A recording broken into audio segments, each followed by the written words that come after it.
నమస్కారం ప్రజలారా, మా యూట్యూబ్ ఛానల్. నా పేరు రాజు. పవన్ కళ్యాణ్ గారు జనసేన నాయకులకు హితబోధ చేశారు. ఏమిటంటే, మీరు వైసీపీ ట్రాప్లో పడకండి. ఎందుకంటే వైసీపీ వాళ్ళు చేసే వాటిని మీరు ఎందుకు ఖండించట్లేదు? ఎగ్జాంపుల్, కల్తీ నెయ్యి వ్యవహారంలో అది రసాయనాలు పామాయిల్తో చేసిన లడ్లు, మీరు దాని మీద ఎందుకు ఖండించట్లేదు? అప్పుడు వైసీపీ వాళ్ళు చేస్తున్న ఈ కల్తీ వ్యవహారంలో మీరు ఎందుకు స్పందించట్లేదు?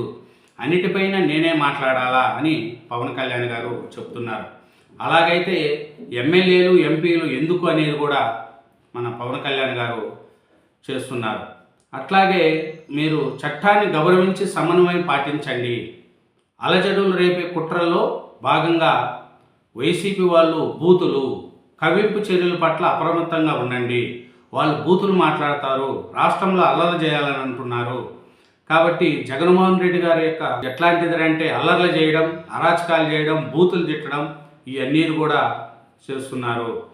చంద్రబాబు నాయుడు గారు కూడా ఈ విషయాన్ని స్పష్టంగా చెప్పమన్నారు. ఎందుకంటే కల్తీ నెయ్యి వ్యవహారంలో జనసేన నాయకులు ఎందుకు స్పందించట్లేదు?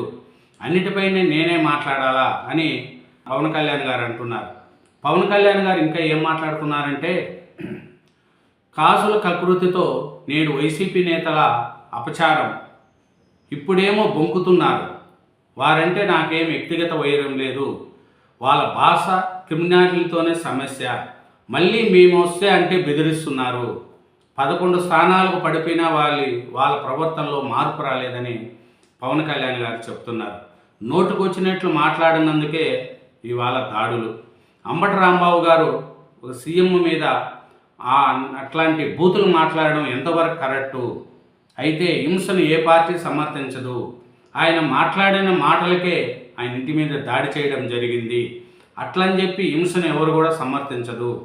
చట్టాన్ని చేతుల్లోకి తీసుకోవద్దని చంద్రబాబు కూడా చెప్తున్నారు. ఇది మన పవన్ కళ్యాణ్ గారు జనసేన జనరల్ బాడీ భేటీలో అంటున్నారు. ఏమంటే, ఈయన ఒకటే చెప్తున్నారు, డిప్యూటీ సీఎం, ఈ జగన్ పాలనలో తిరుమల లడ్డు ప్రసాదంలో ఉపయోగించిన నెయ్యి అసలే నెయ్యి కాదని తేల్చింది. జనసేన నాని ఉప ముఖ్యమంత్రి పవన్ కళ్యాణ్ గారు ఈ రసాయనాల పామాయిల్ ఉపయోగించి తయారు చేసిన మిశ్రమంతో లడ్డూలు చేసి శ్రీవారి భక్తుల మనోభావాలను దెబ్బతీశారని ఆగ్రహం వ్యక్తం చేశారు. మీరు దీని మీద ఎందుకు స్పందించట్లేదు అనేది కూడా పవన్ కళ్యాణ్ గారు గట్టిగా వార్నింగ్ ఇస్తున్నారు. అన్నిటికీ నేనే మాట్లాడాలా అనేది కూడా చెప్తున్నారు. ఎందుకంటే మీరు కూడా మాట్లాడాలి కదా, ఎంపీలు ఎమ్మెల్యేలు గుండి ఏం చేస్తారు అనేది కూడా చూస్తుంది. ఎందుకంటే మన పవన్ కళ్యాణ్ గారు ఇంకా ఏం చెప్తున్నారంటే, కాసులు కకృతిపడి వైసీపీ నాయకులు తిరుమలలో అపచారం చేశారని కూడా విమర్శించారు. నిబంధనలకు అడ్డగోలుగా మార్చేసి టన్నుల కొద్దీ కల్తీ నెయ్యి కొనుగోలు చేసి ప్రసాదాల్లో కలిపేశారు. 400కి కిలో నాణ్యమైన నువ్వుల నూనె కూడా దొరకదు. అలాంటిది నెయ్యి ఎక్కడి నుంచి దొరుకుతుంది? అధికారంలో ఉన్నప్పుడు చేయాల్సిందా చేసి ఇప్పుడు బొంకులు మాట్లాడుతున్నారు. అంటే పవన్ కళ్యాణ్ గారు ఇంకో మాట కూడా మాట్లాడుతున్నారు. మీరు అన్నిటిపైన నేనే మాట్లాడాలా? కల్తీ నెయ్యిపై రాద్ధాంతం జరుగుతూ ఉంటే మనోళ్ళు మాట్లాడరేమని అనేది కూడా పవన్ కళ్యాణ్ గారు చెప్తున్నారు. అలాగే ఎంపీలు ఎమ్మెల్యేల మీద కూడా సీరియస్ అయ్యారు మన పవన్ కళ్యాణ్ గారు. ఇంత నడుస్తూ ఉంటాయి కల్తీ వ్యవహారం, ఇంత చేస్తూ ఉంటే కూడా మీరెందుకు మాట్లాడలేదు? అది నెయ్యే కాదు, సిట్టి విచారణలో తేల్చింది, రసాయనాలతో తయారు చేసింది నెయ్యి. అట్లాంటి నెయ్యిలో కల్తీ జరిగితే మీరెందుకు దీని మీద మాట్లాడట్లేదని కూడా పవన్ కళ్యాణ్ గారు చెప్తున్నారు. ఇంకా నాగబాబు పైన కూడా సీరియస్ అయ్యాడు పవన్ కళ్యాణ్ గారు. అట్లే కాకినాడ ఎంపీ ఉదయ్ శ్రీనివాస్ తన అన్న ఎమ్మెల్సీ నాగబాబుపై కూడా పవన్ కొంత సీరియస్ వ్యాఖ్యలు చేశారు. మన కాకినాడ ఎంపీని ఉద్దేశించి, మీరు లండన్కి వెళ్ళేందుకు టైం దొరుకుతుంది, పవిత్రమైన తిరుపతి లడ్డు అంశంపై మాట్లాడడానికి టైం లేదని కూడా నిలదీశారు. అట్లాగే అమ్మాయిల వస్త్రధారణపై మాట్లాడడం, సోషల్ మీడియాలో స్పందిస్తున్న నాగబాబు తిరుమల లడ్లు వ్యవహారంలో ఎందుకు మాట్లాడడం లేదని కూడా ప్రశ్నించారు. వీళ్ళ అన్న మీద కానీ ఎవరిని కూడా అతను వదిలేరు. ఎందుకంటే జిల్లా స్థాయిలో కూటమి సమావేశాల్లో పాల్గొన్నారు. టీడీపీ నాయకులు సమావేశాలు పిలిస్తే వెళ్ళి అక్కడ పరిస్థితులను అర్థం చేసుకోవాలి. కానీ ఆ పార్టీ నాయకులు వ్యక్తిగత సమావేశంలో పాల్గొనవద్దని, దూరంగా ఉండాలని సూచించారు. ఇంకా చూసుకుంటే పోతే తాడేపల్లి ఎమ్మెల్యే బొలిశెట్టి శ్రీనివాస్ జోక్యం చేసుకొని ఆయా పార్టీల సోషల్ మీడియా టీం బలంగా ఉందని చెప్పారు.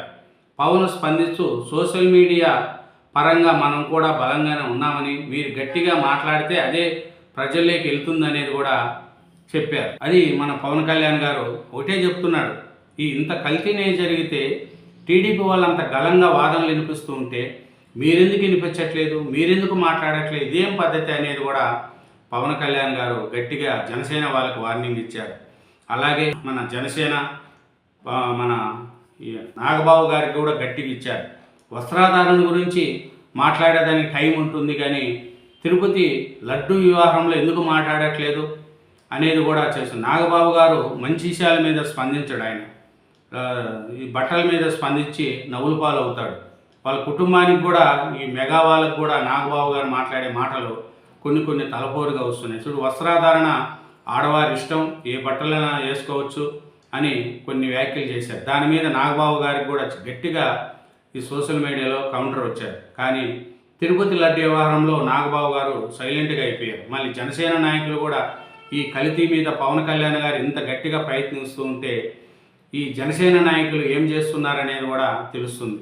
పవన్ కళ్యాణ్ యొక్క సీరియస్ అవ్వడంతో ఇప్పటికైనా ఈ జనసేన నాయకుల్లో మంచి మార్పు వస్తుందా, తప్పు చేసిన వారి మీద గట్టిగా స్పందిస్తారా, వైసీపీ బాటలో పడి వాళ్ళు ట్రాప్లో పడతారా, లేదు ప్రభుత్వానికి వస్తున్న ఈ వైసీపీ చేస్తున్న అరాచకాలపైన గట్టిగా స్పందిస్తారా అనేది కూడా మనకు ఇంకా ముందు తెలుస్తుందండి.